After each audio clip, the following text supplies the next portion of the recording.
everybody, this is Donnie with Pvgna.com coming at you with another video today, and we have a new patch. It is gameplay update 7.12.712, and there's some pretty cool stuff in it. So let's go over these details real quick so you can get ahead of the game and start winning some MMR. So general changes, we now have Pangolier in Captain's mode. Obviously this doesn't affect pubs very much, but it's going to be nice to see him in the pro scene. And if you're playing Battle Cup and stuff like that, you can now use Pango. So that's really cool.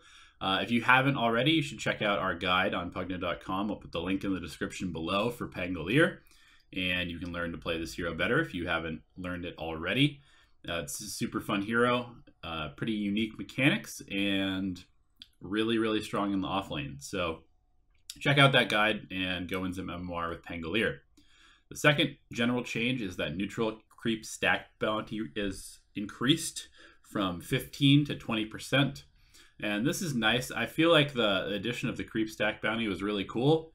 A good idea, but it didn't really feel like it had very much impact. I remember for the first few days that this mechanic was introduced, I would stack a lot for my team as a support. And it didn't really feel like it was really giving me that much. Like, it still seemed like it was better to, spend time in the lanes and zone out the offlaner or mid or whatever it was. It just didn't really feel like spending a whole lot of time stacking was having that big of an effect on my own farm. And obviously, stacking is good in general, but it's just nice that they're giving a little bit of extra incentive for supports to do that. So now onto the items. Clarity has been slightly nerfed from 3.2 to 3 mana per second.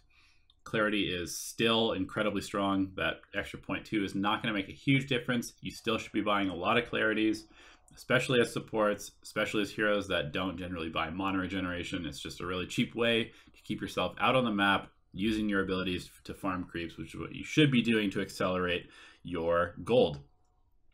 Heart of Tarask has been buffed with an extra 5 strength. This item is still very situational on a few heroes. It's just getting continually buffed, but it's still really, really expensive. And as I said, very situational for specific heroes in very specific situations.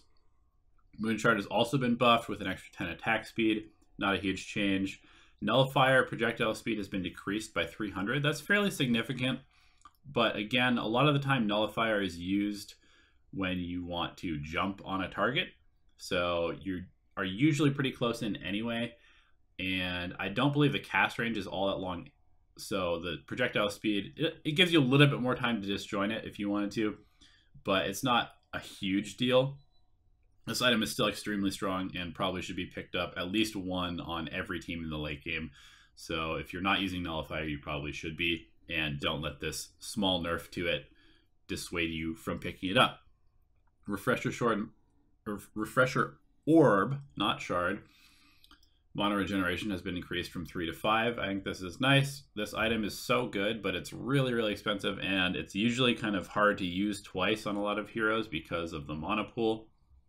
So having this extra mana regeneration will kind of ensure that you are higher with your mana pool at all times and make it easier for you to use 2 ultimates or whatever other spells you might be trying to refresh. Satanic duration has been increased by half a second. Not a huge change. I kind of feel like this is fairly irrelevant. I don't really know why this matters. Like, if you're not healing to full in 4.5 seconds, why does it really matter if it's 5 seconds? But just a small buff to Satanic. Silver Edge break duration has been decreased by 1 second, but the cooldown has also been reduced by 2 seconds. So this is kind of another thing where it doesn't really seem like it will matter that much. You'll be able to go invis 2 seconds sooner than you would otherwise. And usually if you're breaking somebody, you're trying to burst them down. So the 1 extra second might be bad. It's kind of like a small buff to Bristleback, for example, or Dragon Knight. But usually those 4 seconds will probably be enough to kill somebody anyway. Skullbasher and Abyssal Blade have experienced the same buff because it's the same thing where bash duration has been increased by 0.1 second. I don't really know why these tiny changes are being made to these items. I don't really feel like they're imbalanced or weak or anything like that. It's not very big of a change anyway. So Skullbasher, slightly better. Abyssal Blade, slightly better. Spirit Vessel, enemy current health-based damage changed from 3% direct HP modification to 4.5% magical damage. So what this means is that this is now going to be affected by magic resistance. It'll also be buffed by things like Veil or other magic weakness things like Pvgna, Decrepify, or Ancient Apparition Ice Vortex. This means that it is no longer just like health removal and may be a buff for certain heroes and a nerf for others. But this item is still extremely good, and again is one of those items that you should probably have at least one in your team in every single game. All right, let's get on to the hero changes. Anti-Mage, Mono Void damage increased from 0.6, 0.85, 1.1 to 0.8, 0.95, and 1.1. So if you notice, this basically, level 1 Mono Void before was so bad. You basically had to target, only intelligence heroes, and you had to pretty much drain them the entire way before you could use it for any real effect. It was basically just like a TP canceller early on, and you probably weren't going to be fighting with Anti-Mage at that point anyway. But this actually makes it at level 1 almost as strong as level 2 was, and level 2 is kind of where Mono Void started to have some real impact. So at level 1, Mono Void is now significantly better, and it scales to be the same at level 3.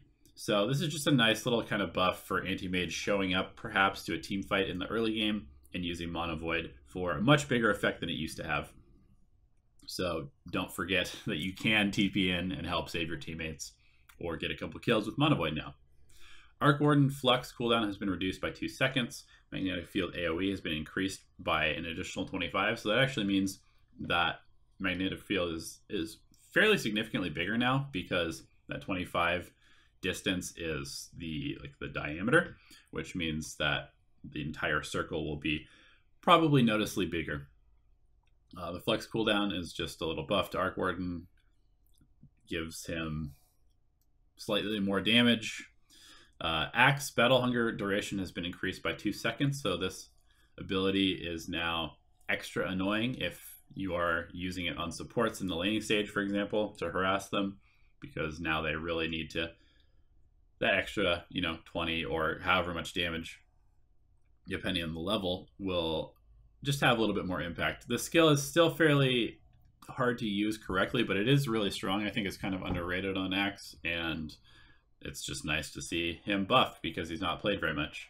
Bloodseeker Thirst Linger bonus duration has been increased by 2 seconds, so I believe this means that after the target that you're going on that's low is killed, you'll still have the thirst bonus for an additional 2 seconds than you would before, which means that you are just slightly stronger as you're killing heroes, whereas before it would kind of drop off pretty quickly. So it just allows Bloodseeker to continue to run around and maybe finish off one target and then go attack another full health target and get them low to then get his thirst stacks up again without sort of like a sudden drop in effectiveness on the hero. Not a huge change, but you might feel like Bloodseeker is just really fast all the time now. Bounty Hunter has been nerfed. Shuriken Toss mana cost has been increased fairly significantly. 30 mana at level 1 because it's now 150 at all levels instead of scaling to 150. So a nerf to Bounty Hunter. This hero is still very strong because of what he does. He still has really high armor. He's good at trading with heroes.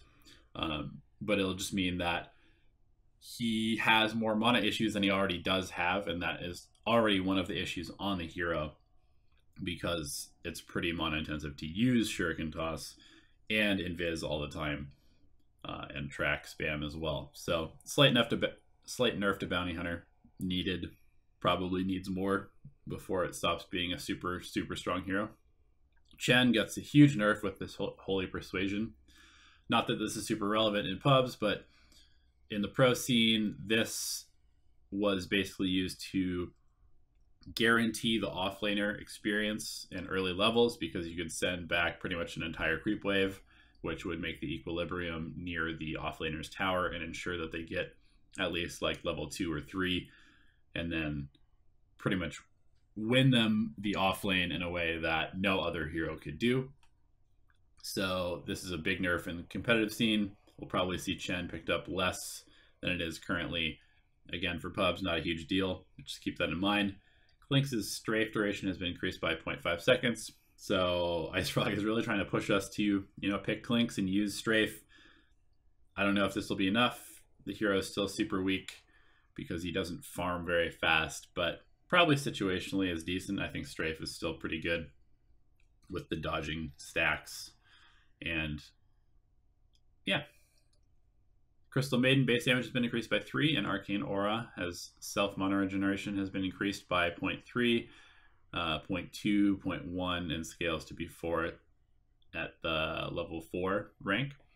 So this just gives Crystal Maiden a little bit of extra mana in the early game.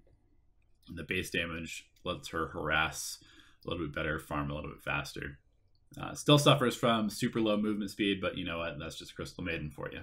Darkseer has been buffed. Vacuum AoE has been increased fairly significantly at the early levels. Vacuum cooldown has been rescaled to be much higher early and scaling to be slightly lower at the end.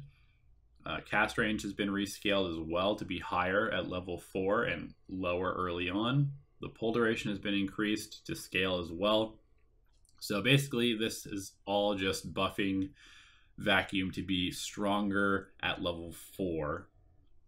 And Wall of Replica has also been changed. Incoming illusion damage has been reduced by 100% from 400% to 300%, so the illusions won't die quite as fast. And the width has been increased by an additional 300, so the wall will be longer, and the Vacuum will be slightly stronger than it was.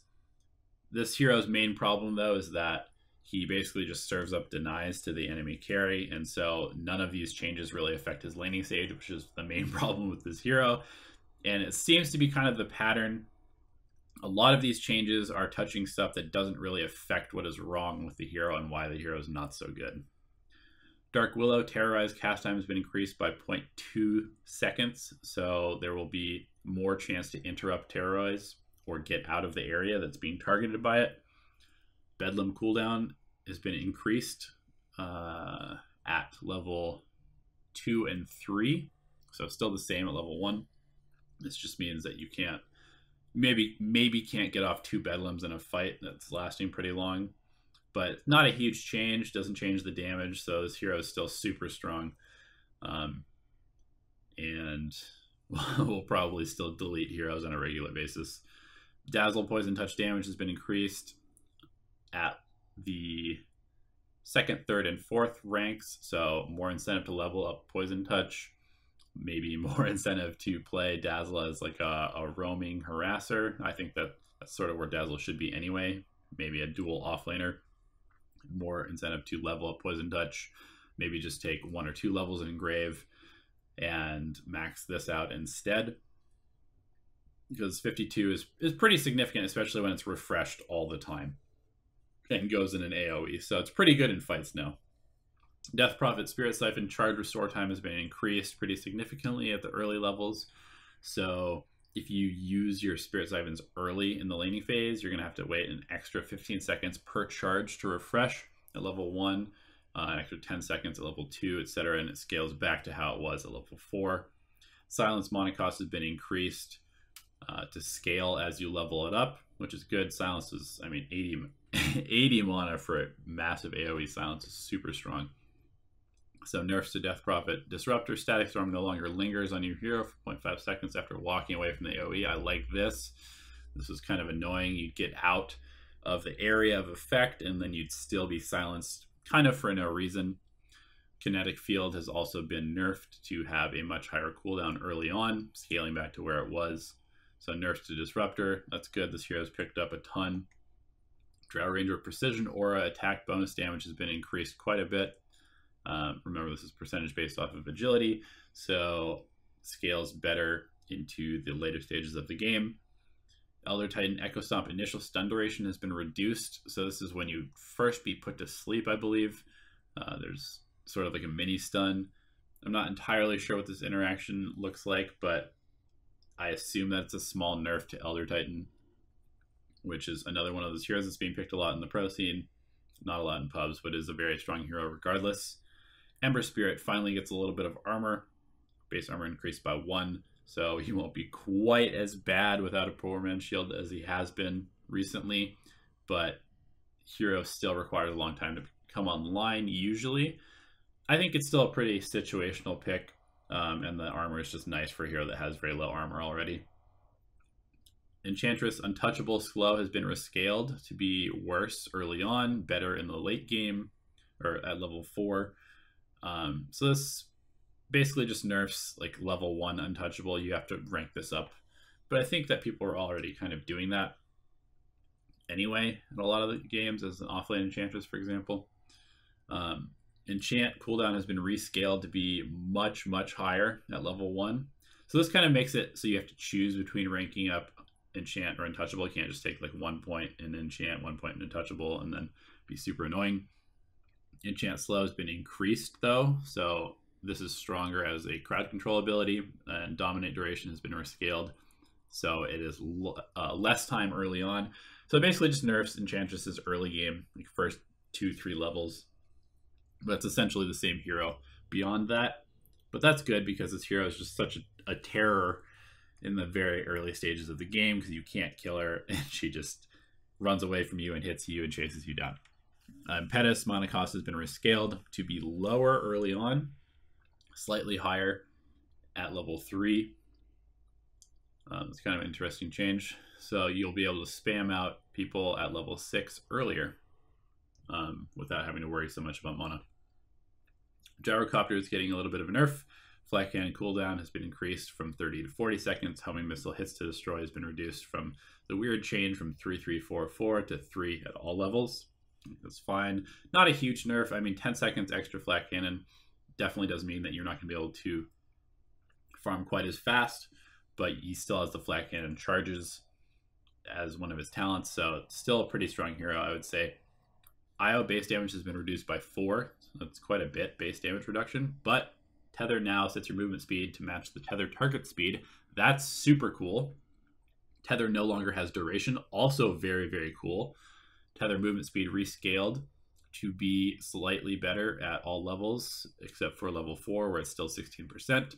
Tether regen sharing rescaled to not be 1.5 at all levels, but to scale up to 1.5 from 1.2 at level 1. So this is actually a really, really cool change to IO. Basically is like Ice Frog is saying, all right, you are now meant to 100% stick with the hero all game. So this is a absolute must dual laning hero. And really you just kind of want to stick with a hero all game long because you can just avoid buying boots if you want to.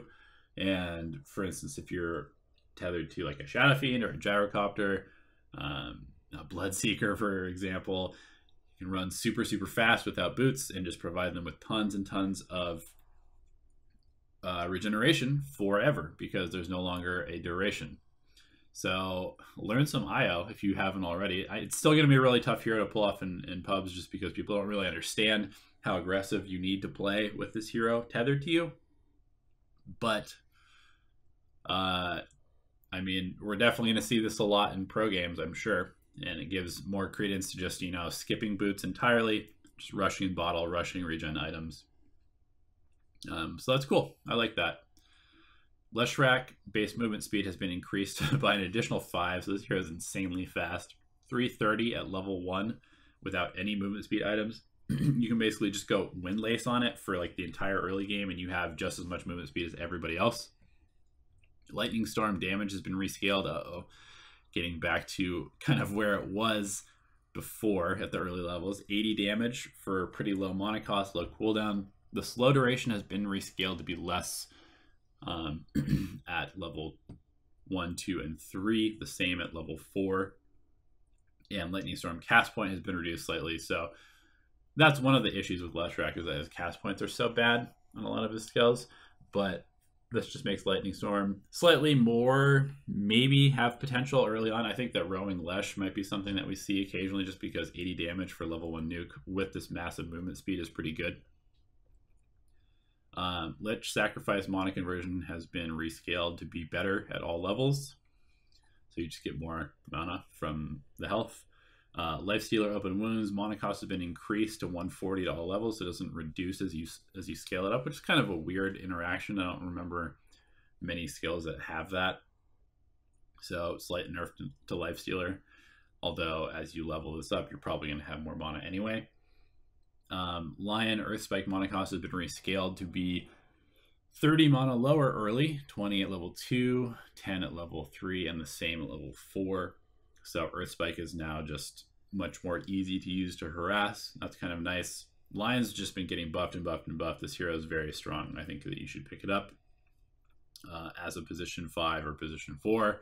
We'll probably see more of it in pro games as well. This is, 70 mana for a really good stun is quite strong. Magnus skewer AoE has been increased by 10, so you can pick people up slightly to the side of you more than you could before. Reverse polarity stun duration has been increased. Not huge changes to Magnus. This hero is still kind of in a kind of meh spot just because he's not the strongest laner, and Empower was what made him super strong previously. Still needs a Blink Dagger. Not huge changes. Mirana attack damage has been, the range has been narrowed, so it's just slightly more consistent damage. Probably in the long run, it'll be a little bit more damage DPS, just because, I mean, we're losing 2 in the max, but we're gaining 4 in the minimum. So it'll probably be basically the same, just a little bit more consistent for last hitting or whatever.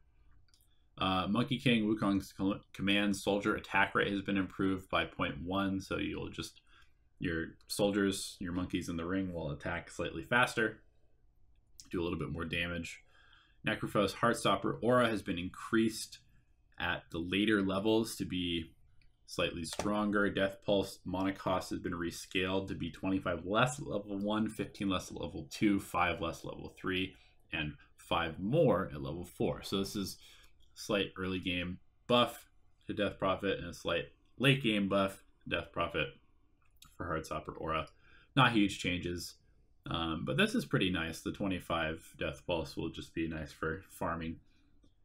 Ogre Magi multicast no longer increases Fire Blast mana cost. That was very bizarre that happened anyway. So, I guess slight buff to Ogre. Repel mana cost has been increased by 35, so this is kind of nice. Omni Knight has just been picked a ton. Although, again, I mean, the off lane is just really hard these days, and so making Omni Knight worse just means that there's less and less viable off laners. But this is a fairly big deal for early game Omni Knight because 85 mana with Purification also being expensive is a fairly big deal. You absolutely have to have a Soul Ring on this hero. You already did, but it's just even more important now. Phantom Assassin's Stifling Dagger can be targeted on spell immune units. Slow won't have any effect, but physical damage will go through. I think this is good. It was just kind of weird that PA, who does all physical damage, couldn't, first of all, Blink Strike onto spell immune heroes, now can. Couldn't Stifling Dagger them, now can. So it's just kind of nice. Gives PA a little bit of extra potential to kill heroes in fights or kill heroes on the outskirts of fights. Supernova radius has been increased by 300. That is a lot. Supernova is huge now. It also turns night into day for the duration, which is, and has the highest priority. So that's kind of interesting. Phoenix can now be picked up as like a counter to Night Stalker, for example, maybe comboed with Coddle to some extent. Counters Lycan a little bit, maybe, to, get rid of his extra Howl buff. But this radius increase is actually insane.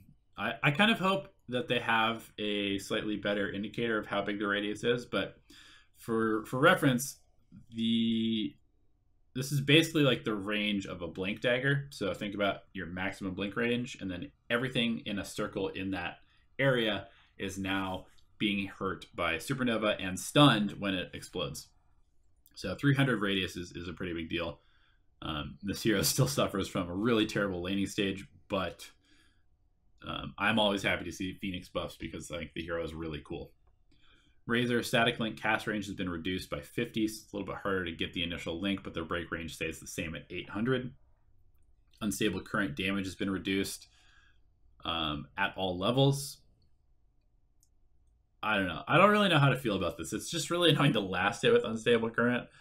And I think it's really strong, though, when you're chasing. I don't know. It's cool. I think that this doesn't really change a whole lot. It's not like you're really relying on the unstable current to like destroy people for the damage. You're more relying on it to slow people with the slow anyway. Riki has a pretty big change. Tricks of the Trade has been reworked. Instead of hitting every hero in the AoE once per second, it hits a random hero once per 0.5, 0.45, and 0.4 seconds. Tricks of the Trade will hit creeps if there are no heroes available, and Tricks of the Trade duration has been increased from 345 to 456. So, this is kind of interesting, and I actually did some testing. I will, once I get to the end of this list, I'll go into a demo and show a couple things on Riki that I think are kind of interesting. It makes it kind of like an Omni Slash. I saw somebody sort of equating it to that. It's definitely worse of a team fight ability because it's not as reliable damage, but it's way better at picking people off because the attacks are actually quite fast. Scales very well with slows now, and just makes Riki a little bit maybe more of a threat as a roamer, or even perhaps as a core, as we'll see when I show you what I've kind of tried out in the demo lobby. Rubik Telekinesis cooldown has been increased from 22 to 28, 26, 24, 22, so slight nerfs to Rubik in the early game. Sand King has been nerfed with a 5 movement speed reduction. Burrow Strike's stun duration has been rescaled to be worse at all levels except for level 4. Nerfs to Sand King, which were needed. It's like the most valuable support or just hero in general in the pro scene.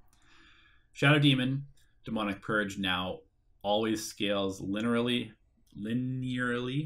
The slow does from 100 to 20%. The cooldown has been increased by 20 and affects the charge replenish time when you have Ags.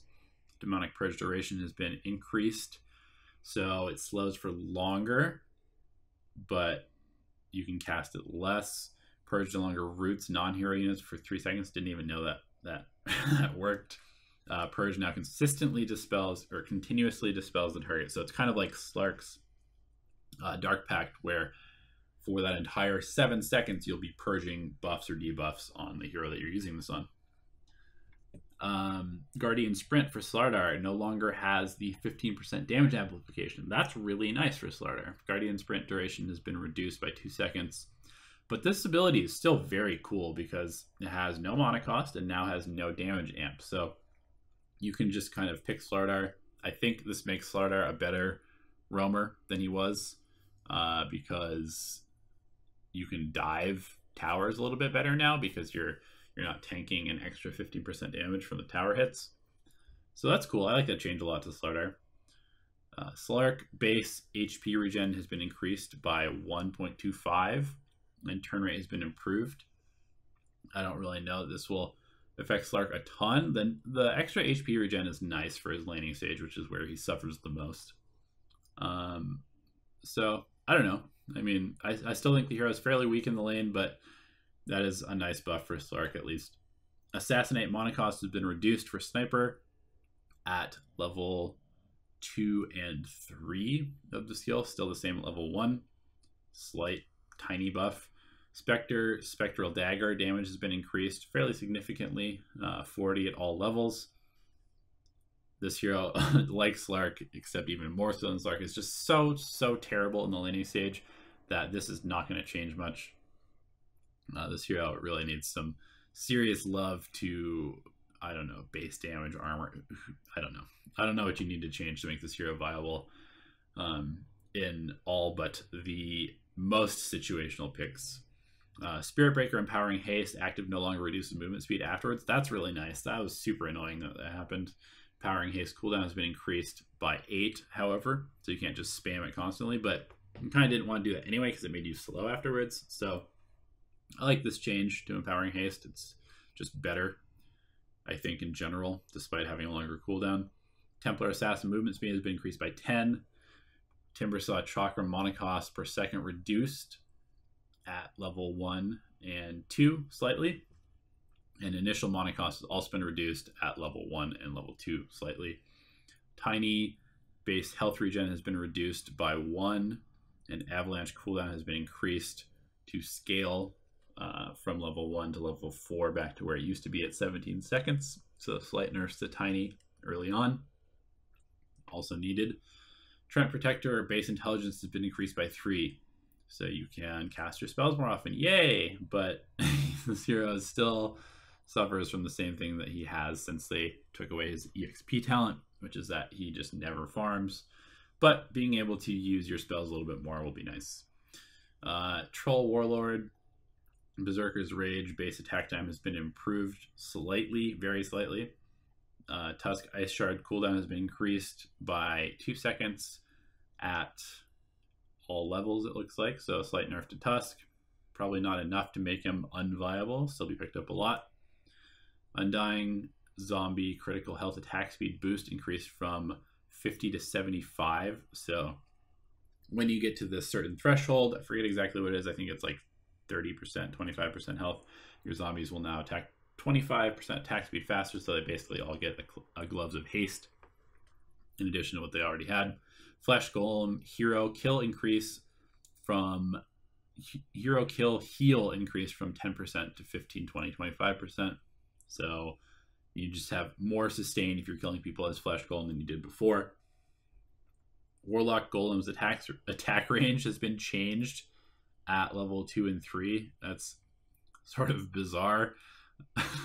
I don't understand what a lot of these random buffs are. They don't really seem to make a lot of sense. Windranger fixed some clunkiness with how Windranger attacks the target during focus fire.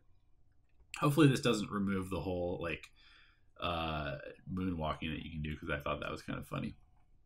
Winter Wyvern base intelligence increased by 1, and Arctic Burn attack range has been buffed by 75 at all levels. Nope, at level 1, 50 at level 2, 25 at level 3, and then the same at level 4. So just a buff to early game Wyvern. I think this hero is very strong already. We'll probably see it get picked up more. That extra 75 attack range is going to be even more damage from level 1 Arctic Burn.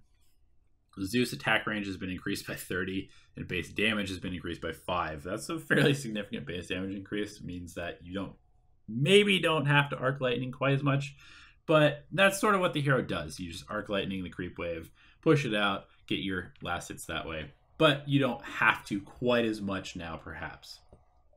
Anyway, so that's all the changes. Let's go quickly into Riki, and I just wanted to show case the new ultimate and what it looks like. So let's level up to say level 7. We'll take a bunch of points in that. Prepare for battle. Spawn a couple enemies.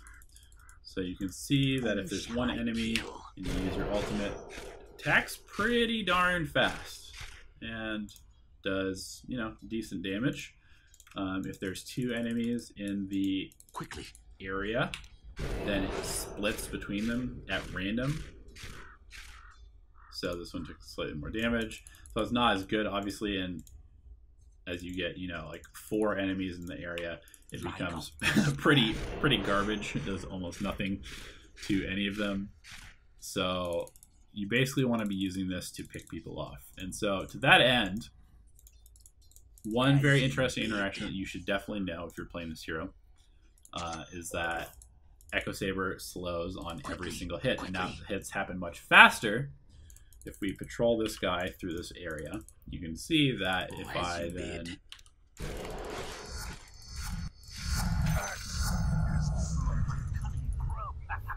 ult, the Echo Saber actually does a lot of work.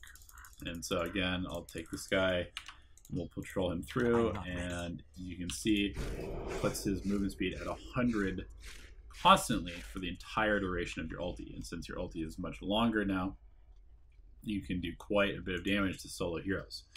Now, if you were to pair that with an Orchid, for example, to keep them from being able to escape, and you silence them and then you use your ulti, then they're going to end up taking a lot of damage and have no way to get out. You could also, of course, throw your smoke screen down and do it this way, but Orchid is probably a little bit more reliable. Still a strong combo. And as I said before, it's just really good at picking people off. And I did test it with Diffusal Blade. If you use Diffusal Blade to slow, and then you use your ulti, it's good, but Echo Saber is just slightly better because this, let's see, if I slow him, it sets to 100, but it ramps back up as the cooldown or as the debuff expires. And additionally, Diffusal Blade only works for 4 seconds, whereas this is reapplied consistently for the entire duration of your ultimate and people being hit by it. So another interesting interaction is if you nullify somebody, this also procs on every single hit. So that, if you wanted to have like some super kill combo, you could go this, and then you're just totally owning them for the 4 seconds of nullifier. Yes.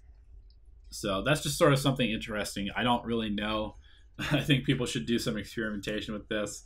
I still think that Riki as a roaming support should probably not be going these items. Maybe it's more justifiable to go Echo Saber. Silent as but smoke. In general, your job as a roaming Riki is to provide vision and drop smoke screen, because this skill is so good at breaking up fights. However, there might be some viability to core Riki.